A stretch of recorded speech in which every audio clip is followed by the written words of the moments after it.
بسم الله الرحمن الرحيم. ازيكم عاملين ايه؟ يا رب تكونوا بخير.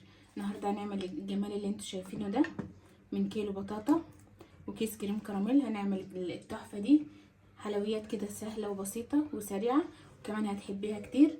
وعايزه اقول لكم مش هتشبعوا منها ومش هتبطلوا تعملوها. تحفه والطعم لذيذ، حاجه كده سوفت وبتدوب في البق. بجد هتعجبكم جدا جدا، والطريقه سهله وبسيطه. خطوات كلها على بعضها ما بتاخدش 5 دقايق. بنحط البطاطا على الحليب على الكريم كراميل. هتشوفوا الطريقة في الفيديو. لا متعبة ولا هنولع فرن ولا اي حاجة. يلا نبدأ الفيديو ونشوف عملنا الجمال ده كله ازاي مع بعض. تعالوا كده نشوف المكونات بتاعتنا قد ايه هي سهلة وبسيطة. معايا هنا كيلو بطاطا، براحتك بقى، عايزة تعملي كيلو ونص 2، لو عايزة تجربي في كيلو بس او في نص كيلو برضو براحتك، بس الوصفة دي هتعجبك لو عايزة تغيير في البطاطا طبعا. ولو ولادك مش بياكلوها يحبوها بالطريقة دي.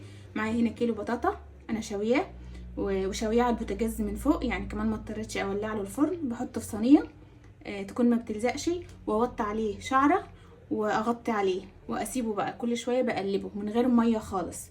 عايزه ترشي رشه بسيطه لو حاسه ان هي هتلزق منك عادي اديها كل شويه رشه بسيطه خالص، بس انا عايزاها مشويه مش مسلوقه.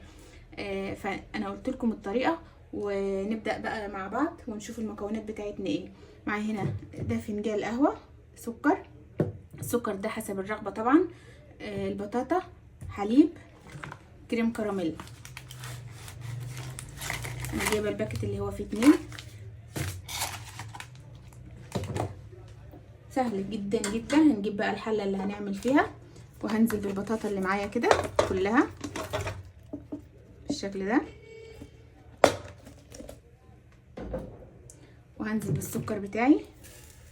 قلنا السكر حسب الرغبه، والحليب طبعا اللي على وش الحليب دي كلها قشطه ما شاء الله كله كده. وهنزل بالكريم كراميل بتاعي،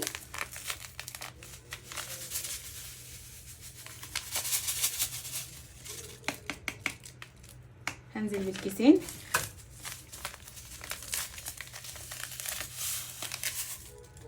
طبعا لو ما عندكيش هاند بلندر مش هتنزلي كده في الحله، لا المكونات دي كلها كده هتنزلي في الخلاط وتضربيها زي ما هنضرب دلوقتي. بس انا هضربها كده بالهاند بلندر في الحله اللي انا هرفعها على النار بيها على طول كده.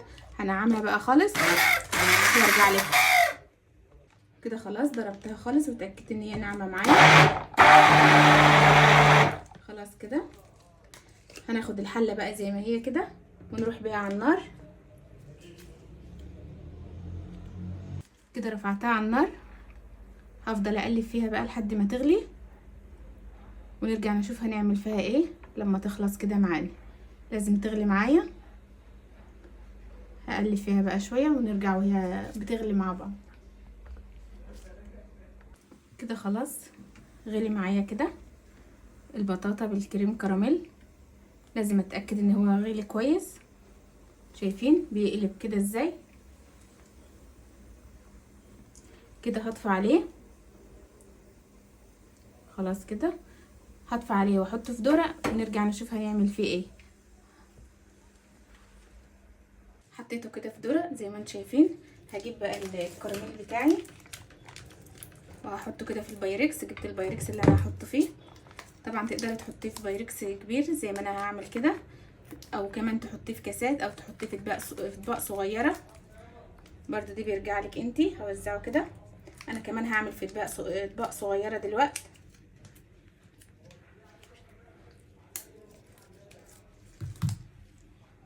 وزعت الكراميل بتاعي كده في البايركس وفي الاطباق الصغيره زي ما انتم شايفين كده. هجيب مصفى عندي، مصفى تكون ضيقه. انا منعمه جدا بالهاند بلندر، بس ده ما يمنعش برضو ان انا هصفيه عشان عايزاه ناعم جدا جدا، وانت بتاكليه ما يكونش فيه اي حاجه بتضايقك. بالمصفى كده وهصفيه.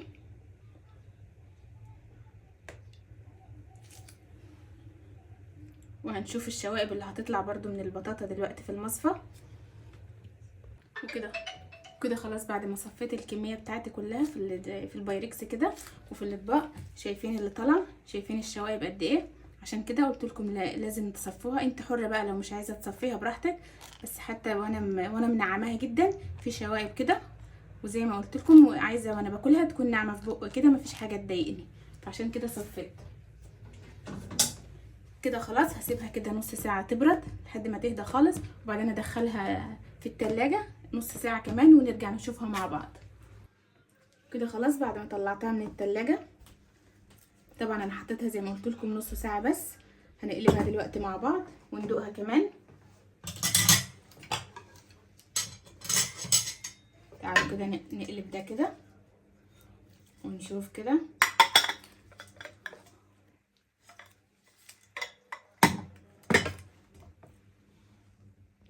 شايفين قلبت كده الطبق الصغير، وهنقطع بقى ده كده. طبعا الكبير ده هنقدمه ازاي لو عندنا ضيوف او لولادنا كده، هنقطعه كده وهنطلع برضو منه في اطباق. قطعنا كده وطلعت معانا بكل سهوله. هشيل معاكم دي كده، شايفين بتطلع قطعه كده سليمه بكل سهوله. اللي يشوف ديت وما يعرفش هي ايه يقول دي بطاطا. تعالوا بقى ندوقها. شايفين الجمال؟ نكسر كده، شايفين؟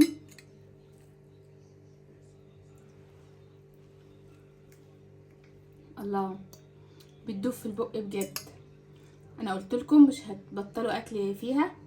وعلى فكره كلنا واخدين فكره عن البطاطا ان هي بتتخن. لا، البطاطا مش بتتخن، حتى بتلاقوها مكتوبه في الانظمه الغذائيه.